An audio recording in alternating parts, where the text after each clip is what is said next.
The avant-gardes of the early 20th century were self-consciously experimental groups of writers and artists who imagined and sometimes even devised technologies for their own nefarious creative purposes. So this project explores the historical relationship between avant-gardes and technology.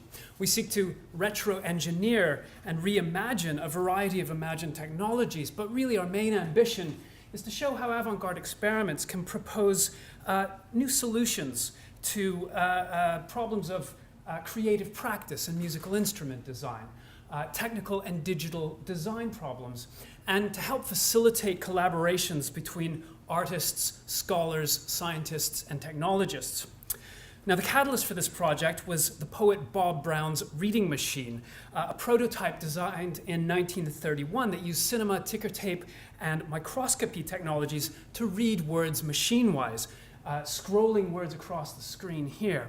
We'll make a working replica of this and incorporate speed reading technologies. Now, Brown asked why filmgoers had the talkies, but readers had no readies to make texts more exciting. Brown also felt that this machine could help tap subconscious experiences and thereby make avant-garde writing seem more accessible. So he enlisted futurist poet F.T. Marinetti and other experimental writers in an anthology of readers to recreate this experience. He had long admired the futurists' noise tuning technologies, which created a sonic language to match their aggressive literature. Unfortunately, this did have corollaries with fascist aspirations later on.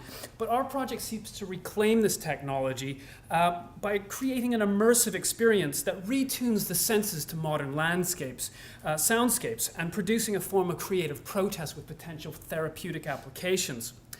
With its background in making these imagined technologies, the Sonic Arts Research Unit at Oxford Brookes is central to this reclamation project.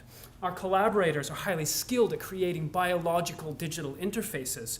For example, Mike Blow's Presence Room creates gramophone and interactive motion capture technologies to reimagine obsolete devices.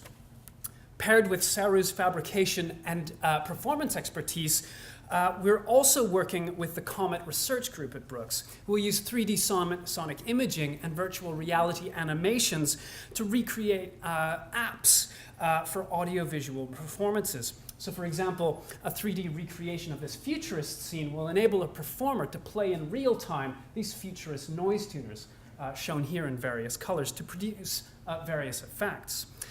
Our Comet collaborators are both experienced technologists, but also artists in their own right, and they're helping us build these futurist devices. But they're also working with us to create speculative visual technologies, such as those designed by Marcel Duchamp.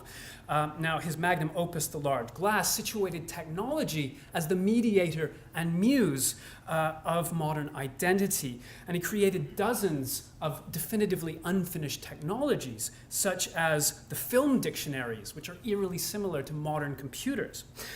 He also conducted textual and optical experiments with his rotary demisphere to reorientate the senses and free language from its perceptual shackles.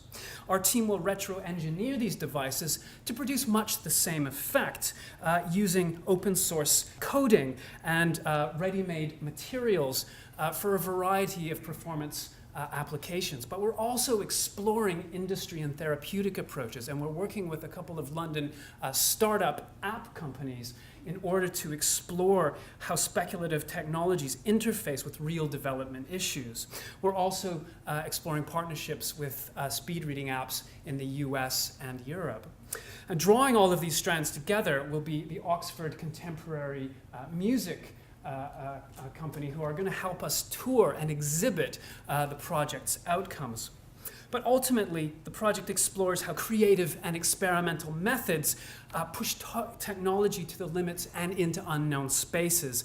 We're creating touring exhibitions, performances, publications, and via Outburst Festival, public lectures. And we think that retro-engineering problems can help developers future-proof design processes, and that by bridging disciplinary and institutional boundaries, we can create and translate shared research questions into shared solutions. Thank you very much.